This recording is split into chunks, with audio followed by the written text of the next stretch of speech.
ಹೀಗೆಲ್ಲ ಯೋಚನೆ ಮಾಡ್ತಾ ಮಾಡ್ತಾ ಇತ್ತೀಚಿನ ಕಾನೂನು ದಿನಗಳಲ್ಲಿ ಏನಾಗಿದೆ ಅಂತ ಹೇಳಿದ್ರೆ 40 ವರ್ಷ ಮೇಲ್ಪಟ್ಟವರಿಗೆ 50 ವರ್ಷದ ವಯೋಮಿತಿ ತನಕ 40ರಿಂದ 50 ವರ್ಷದ ವಯೋಮಿತಿಯ ತನಕ IVF ಇನ್ವರ್ಟು ಫರ್ಟಿಲಿಟಿ ಇದನ್ನು ಮಾಡಲಿಕ್ಕೆ ಅದಕ್ಕೆ ಯಾವ ಮೇಲ್ ಪಾರ್ಟ್ನರ್ನ ಅವಶ್ಯಕತೆ ಇಲ್ಲ, ಅಥವಾ ನನ್ನ ರೆಪ್ರೆಸೆಂಟೇಷನ್ ಕೊಡೋ ಅವಶ್ಯಕತೆನೂ ಇಲ್ಲ. ತಂದೆ, ಅಣ್ಣ, ತಮ್ಮ, ಗಂಡ, ಸ್ಪೌಸ್, ಗೆಳೆಯ ಯಾವುದೂ ನಾನು ಹೇಳೋ ಅವಶ್ಯಕತೆನೇ ಇಲ್ಲ. ನನಗೆ ಆ ಇಡೀ ಪೂರ್ತಿಯ ಹಕ್ಕನ್ನು ಕಾನೂನು ನಮ್ಗೆ ಇವತ್ತು ಮಾಡಿಕೊಟ್ಟಿದೆ.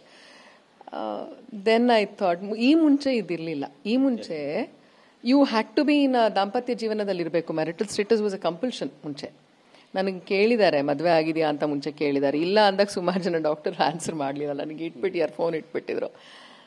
ದೆನ್ ನಾನು ಹಾಗೆ ವಿಚಾರನ ಕಾಂಟೆಂಪ್ಲೇಟ್ ಮಾಡ್ತಾ ಇದ್ದೆ ಸ್ವಲ್ಪ ವರ್ಷಗಳಿಂದ.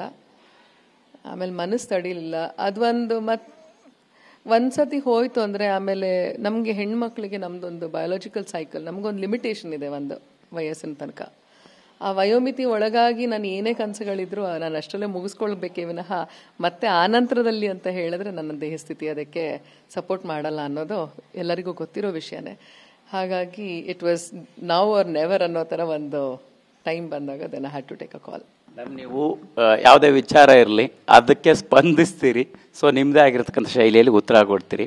ಅದು ಸಾಕಷ್ಟು ಜನರಿಗೆ ಇನ್ಸ್ಪಿರೇಷನ್ ಕೂಡ ಆಗಿರುತ್ತೆ. ಕೆಲವು ಸಂದರ್ಭದಲ್ಲಿ ಅದನ್ನು ತಗೊಳ್ಳುವಂಥ ರೀತಿಗಳು ಕೂಡ ಆಲೋಚನೆಗೆ ಹಚ್ಚುತ್ತೆ.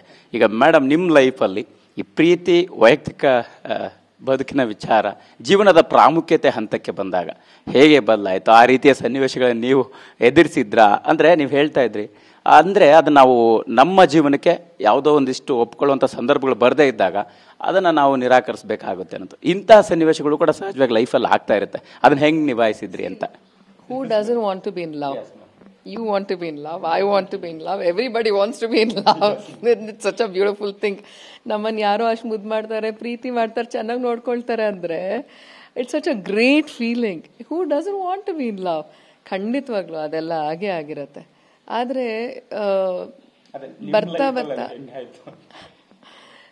ಬರ್ತಾ ಏನಾಗತ್ತೆ ಅಂತ ಹೇಳಿದ್ರೆ, ನಾ ಹೇಳಿದೆ ಅಲ್ಲ, ನಮ್ಮ ವಯಸ್ಸಿಗೆ ಸರಿಯಾಗಿ ನಮ್ಮ ಜೀವನದಲ್ಲಿ ಸುತ್ತಮುತ್ತಲು ಏನೇನು ಆಗ್ತಿದೆ, ನನ್ನ ಸಂಸಾರದಲ್ಲಿರ್ಬೋದು, ನನ್ನ ಕೌಟುಂಬಿಕ ಹಿನ್ನೆಲೆಯಲ್ಲಿ ಏನೇನಾಗ್ತಿದೆ, ಅದೆಲ್ಲದನ್ನು ನನ್ನ ಮೇಲೆ ಪ್ರಭಾವ ಬೀರ್ತಾ ಇರುತ್ತೆ. ಅಂದರೆ ನನ್ನ ಎಲ್ಲ ನಿರ್ಧಾರಗಳು ಬರೀ ನಾನು ಸುಮ್ಮನೆ ನಿರ್ಧಾರ ತಗೊಳ್ಳೋದಲ್ಲ. ಇಟ್ ಈಸ್ ಅಬೌಟ್ ಏನೇನು ಆಗ್ತಿದೆ ನನ್ನ ಸುತ್ತಲೂ, ಅದರದ್ದೆಲ್ಲ ಇದು ಸೇರಿ ನಾನು ಒಂದು ನಿರ್ಧಾರಕ್ಕೆ ಬರ್ತಾ ಇರ್ತೀನಿ.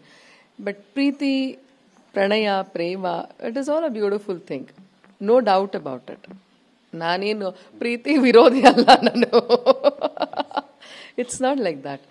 ಖಂಡಿತವಾಗ್ಲೂ ಅದೆಲ್ಲ ಮನುಷ್ಯನ ಜೀವನದಲ್ಲಿ ಪ್ರತಿಯೊಬ್ಬರಿಗೂ ಅನುಭವಿಸ್ಲೂಬೇಕು. ಅದು ಗಂಡಾಗ್ಲಿ ಹೆಣ್ಣಾಗ್ಲಿ. ಮತ್ತು ಆ ವಯಸ್ಸಿಗೆ ಏನೇನಾಗಬೇಕೋ ಅದೆಲ್ಲ ಖಂಡಿತವಾಗ್ಲೂ ನಡಿಬೇಕು.